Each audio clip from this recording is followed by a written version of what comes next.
Okay, so the hope is I can get through this story while outside.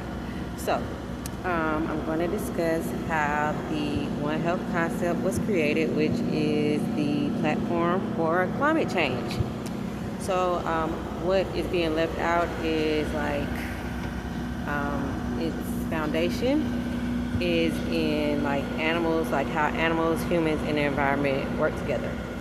So we were introduced to it that it was something that was created in the 1800s by some German guy, but there was like no way to implement it. Like there was no like implementation, or it hadn't been put together.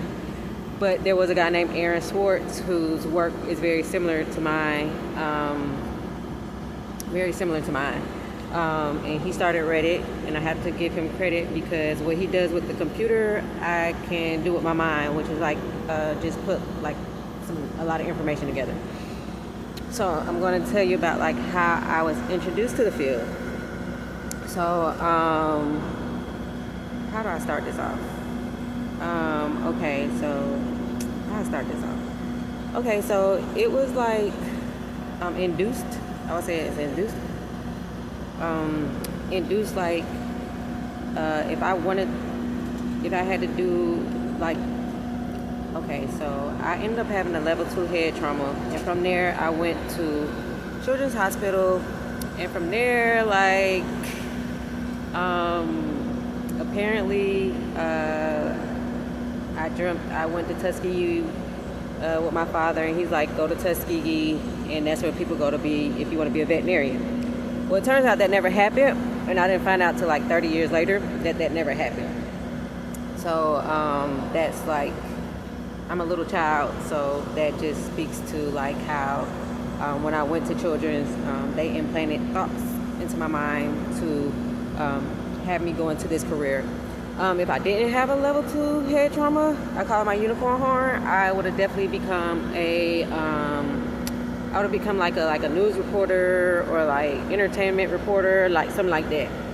But nonetheless, like science was the only course that was like hard. Like everything else was pretty much easy peasy. So if I show you like how I study, you'll be like, okay, I can understand how everything came like very simple. So I knew at 5, or when that incident happened, it was like elementary school, so I knew like elementary school my whole time I was going to go to Tuskegee, because that was the thing. My dad, in the dream, it was like, go to Tuskegee. So I knew I would go to Tuskegee. I knew I was going to go to vet school. That didn't happen, but I knew I was going to go to Tuskegee. So like everything from elementary school to college, I kind of like, it was kind of laid out. It's kind of dope how it came together too.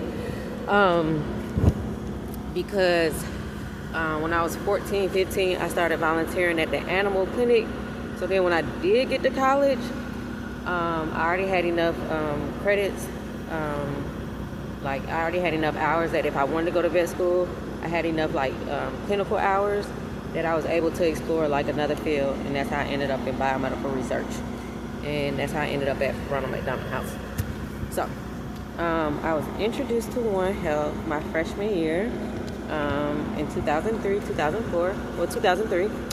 And I figured it didn't sound hard, just different fields of communicating. Yeah, I was just like, why haven't they implemented this before? Like, it's simple. So then my friend had received like a grant, a scholarship. So like the teachers would come back and they was like, yeah, this person, that person. I was like, okay, like I want to be somebody that like motivates, like motivate students, but at the same time, like I needed a grant or scholarship, not knowing at the time that my grandfather was who he was, and I could have just asked him like, hey, granddaddy, can you, I need a scholarship. Like I had the GPA and stuff like that, so the only thing I didn't have was like over 1,000 on the SAT, but that's a whole nother story because I'm pretty sure I got 1,000. So I went to the dean and he was like, just pick something you want to do. So I went to like the goat farm, the chicken farm. I went to all these different farms, and I ended up doing biomedical research because it was indoors and it was warm. So I did that for 2 years, and then I did the biomedical research for 2 years. That was biomedical research and ethics for 2 years, and then I did and then I did pharmacy. Then I worked at the pharmacy because my hours with my classes wasn't going together. And also, like, I decided not to go to vet school because I was not about to be no $250,000 in debt. So that was a decision I made on my own. And my last year and a half, I was animal science, and I picked up a minor in business. So when everybody was taking the hardcore classes, your girl wasn't. I don't believe in working my brain like that. I don't at all. Like, I'm very good at, like, I picked up math. You could do math 101, 102, and 103 was extra. So I went in 103, and I said, well, you know what? This gonna break my brain too hard in like the first 2 weeks, so I just left. So the last semester I just studied, and I became the first person who graduated with a certification in animal science, well, like assistant laboratory animal technician certification. And what's odd is because of Tuskegee and like the syphilis study, like it's crazy that like that's crazy. Like yo, it should have been like way more people than it should have been way more people. So following graduation, I had opportunity to work in Plum Island, New York, and Maryland, DC with Charles River, but declined because I really didn't want to work in the field. But eventually I realized that that was my specialty. So my mentor was at CDC. So I went there with him, Dr. Nathaniel Powell, Colonel Dr. Nathaniel Powell. So I went there and I was just working, and then like soon after that I went to church. And the church guy was like, what legacy do you want to leave? And I was like, okay, like, they had the I wrote down remember American, right? They think American Association for Lab Animal Science. So I named my program Developing a Legacy of Leaders in Laboratory Animal Science. So I just played on that. So basically what's going on is that like, the God that we're under is Protestant, and if you go back to like how the University of Martin Luther's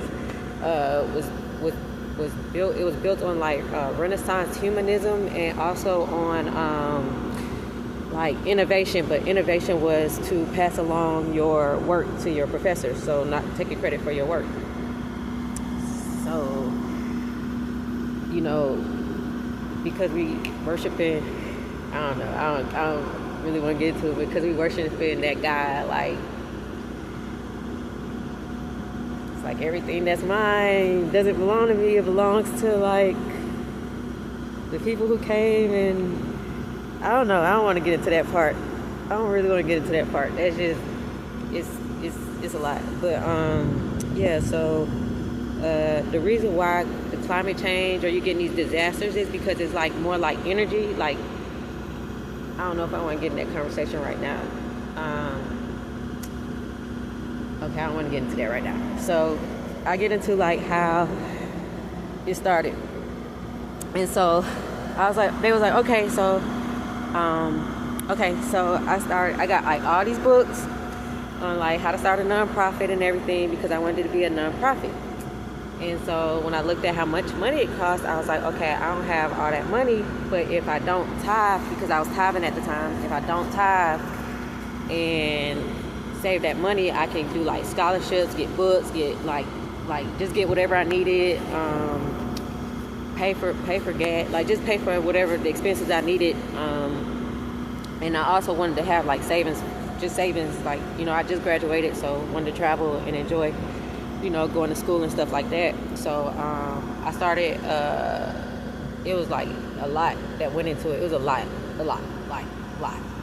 So my godmother, Miss Monica, she taught me that like, if you fail in school, like one time I failed a course, and not a course, a test. And she was like, well, Gabby or Gabrielle, or I forgot what she called me. But she was like, if you did your best and you did 100%, and you got like, and you didn't pass, then you know you did your best. But if you know you didn't put your best forward, and you didn't get the grade, then you can feel some type of way. But because, I know you put your best foot forward, things just happen, and it's a lesson learned. So, lesson learned. So, like with this though, it was like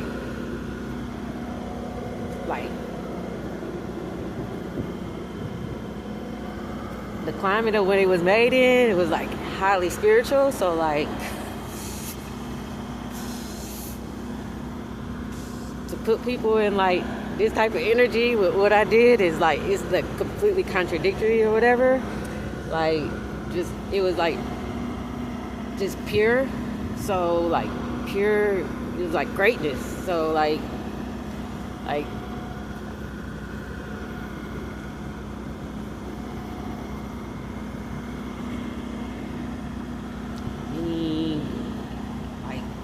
a lot of these climate situations are like they're like energy having energy harvesting and stuff like that. So they are like what I want to say, like they're like created because like how it was, I don't really want to get into it, but it was like I've been through like sex trafficking, human trafficking, sacrificing to get to information that like I was easily like just given to people. Like it's just insane. It's just insane to see my work and my mother's work, and just see like the work that I've done, like UNESCO today and like UN, like seeing all these people using my information. It's just wild. And it's like I'm literally at a warming shelter right now. You can see the generator right there. Literally at a warming shelter, and they tell you like all these things to do and you do everything right, and it's just like, okay, so how does this like happen? And it's because it's like a I don't know. I think like they say like one person is chosen, and it's just like that. I feel like the people that are doing this are like invaders here, like humanoid creatures, and that's what I just believe at this point. So where was I at? So I wanted to talk about bombastic communication, because I'm gonna show you bombastic communication. So what I did, so I went to the senior living place and did animal therapy for the program. And like I talked very confidently because like it was like this. It was like you could pick and choose like how you could pick and choose. You could pick and choose, like I could say I want to do this 2 times out the month, right? But I knew I couldn't do 2 times out the month just because like anything could come up. So I was like, I know for sure I could do 1 time. So I did 1 time every month, and that was good. The other reason why I didn't like try to do more is because I wanted to like also like go to schools and talk to kids. So if that happened on the weekend, I just want to give myself leeway. If I wanted to travel, I just want to give myself like, for sure I'll do once a month. So like by me putting this together, I can hear like when people be talking, and I can see like different things without like seeing it, and that's what technology is. And that's what like when science came out, or technology, a lot of scientists were realizing like, oh, we don't like they was like, oh man, we don't like. And so like I think a lot of what's going on is like a lot of people concealing like okay, European Jesus, you can't visualize stuff. You can't put together what you're saying and what you're seeing. So when technology came out, when you see what you say, you realize you were saying the inverse or reverse, of what should have been done. It should have been happening. So it's a lot of like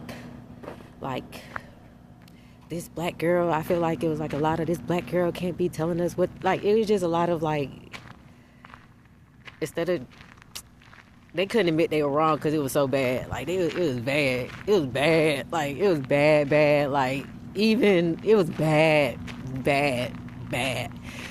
So, I did the elderly part.